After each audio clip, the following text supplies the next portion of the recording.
Un gusto saludarte. Oye, en esto que estamos, ¿no? De convertirnos en abuelas catequistas. Quiero compartir contigo. Bueno, recordar que te había dicho que hace 2 años, cuando yo tenía 60, mi hermana gemela me llamó para felicitarme y me preguntó, ¿cuál es tu plan? Y yo le dije, ser abuela catequista. Yo sabía que aquello iba a resonar mucho en ella, eh, como en efecto sucedió. Pero qué belleza que hace la semana pasada o estos días, me, com- m- me compartió eh, su cosecha de abuela catequista, sus primeros frutos de abuela catequista. Y me puso, después de 2 años. O sea, quiere decir que aunque ella me hacía un poquito la oposición, o bastante, ella de alguna manera fue, a su manera, aplicando abuela catequista. No le gustaba que era como que muy rígido. No, no, yo no puedo hacer eso, yo no puedo hacer eso todas las semanas. O sea, pero ella fue soltando cositas de Dios a los nietos y en su casa. Y ahorita está fascinada. Bueno, yo también, porque toda la familia ha vuelto a Dios a partir de los más chiquititos.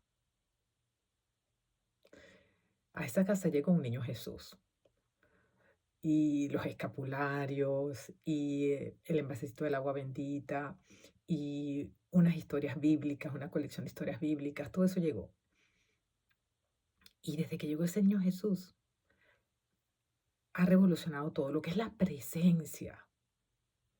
Yo antes no valoraba las imágenes, y, pero veo cómo, wow, cómo realmente funcionan. O sea, tener al niño Jesús en casa es fundamental. Yo lo llevo a todas las catequesis. Lo tengo aquí en la casa. Cuando llegan los niños, hey, saludaron al niño Jesús, salúdenlo, denles un besito. ¿M?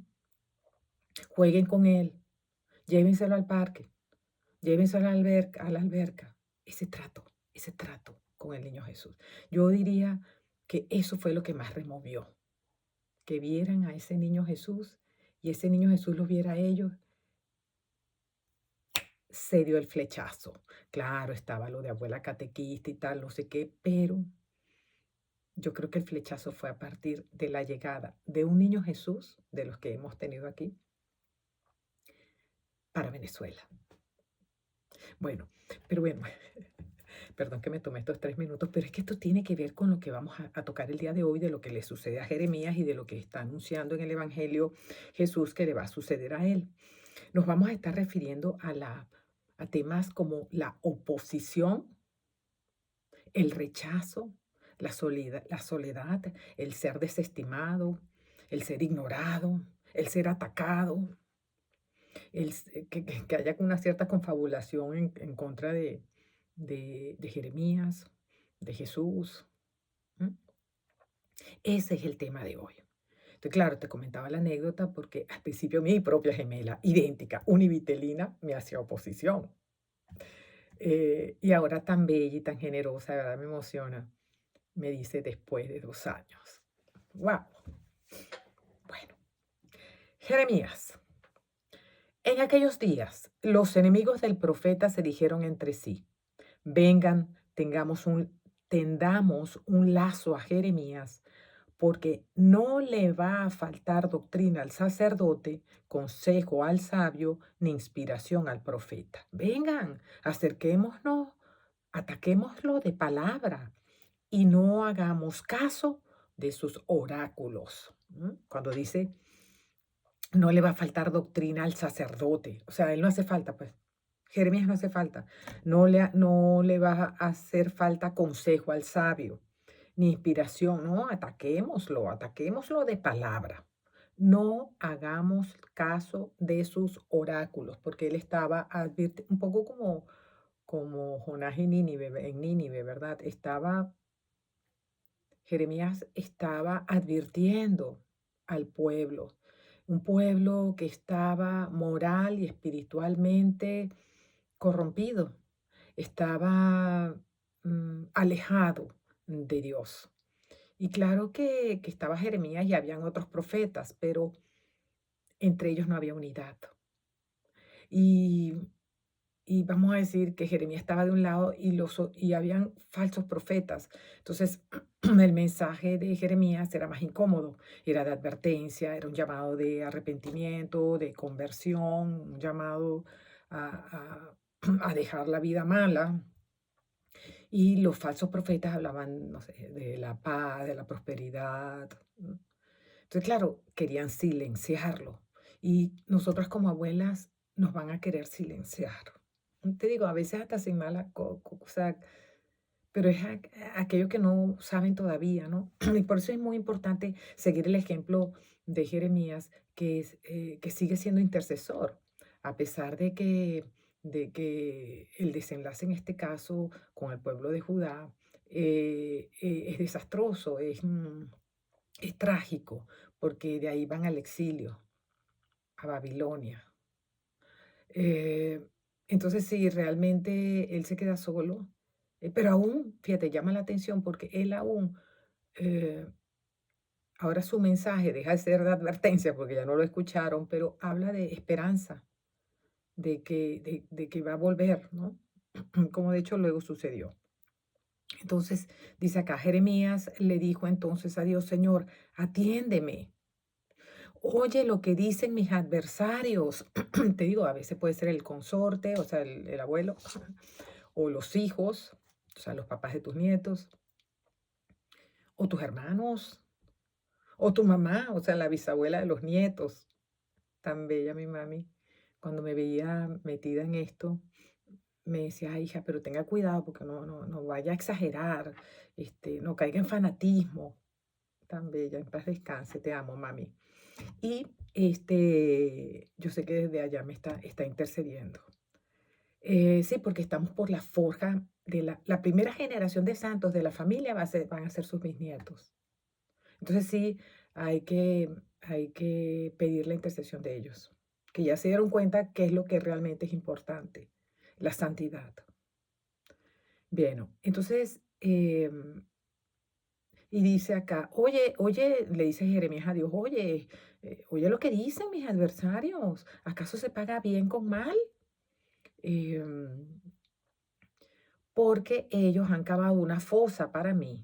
Recuerda y recuerda cómo he insistido ante ti, intercediendo en su favor para apagar de ellos tu cólera. O sea, que él intercedió, clamó y resulta que así fue como le pagaron, ¿no? Cavando, haciendo trampa, poniéndole una trampa a Jeremías y como dice ahí, cavando una fosa para mí, para lanzarlo allí. Bueno, metafóricamente hablando, ¿no? Bueno, esa es la primera lectura. Em, o sea que el sufrimiento, era otra palabra que faltaba mencionar acá, el sufrimiento está presente.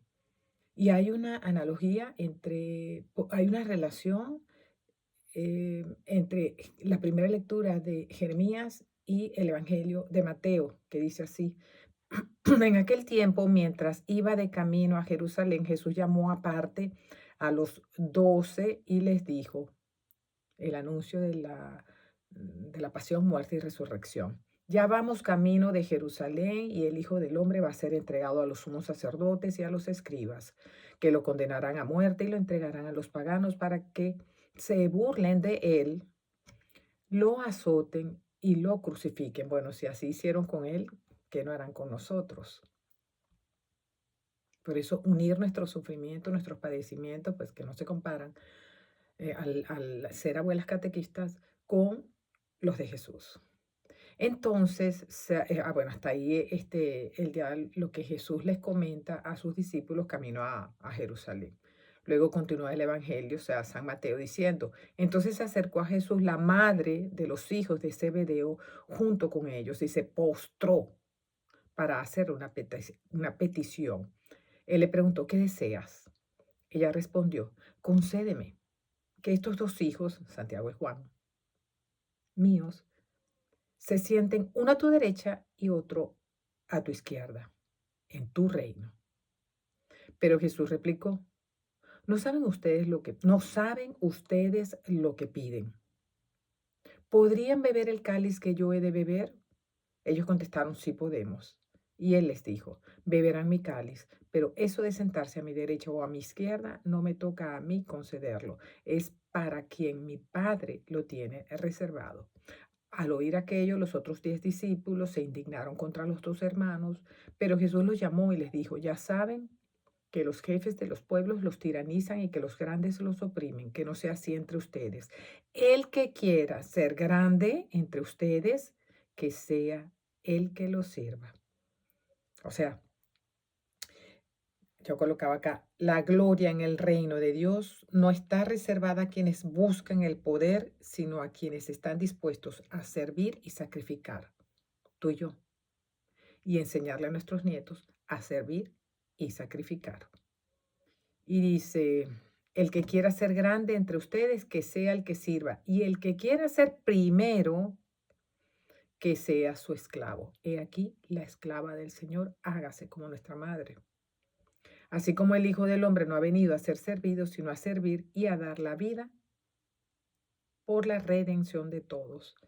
Nosotros nos toca entonces lo mismo, adoptar el servicio, eh, asumir el sacrificio en esta, he aquí la esclava del Señor, en esta postura,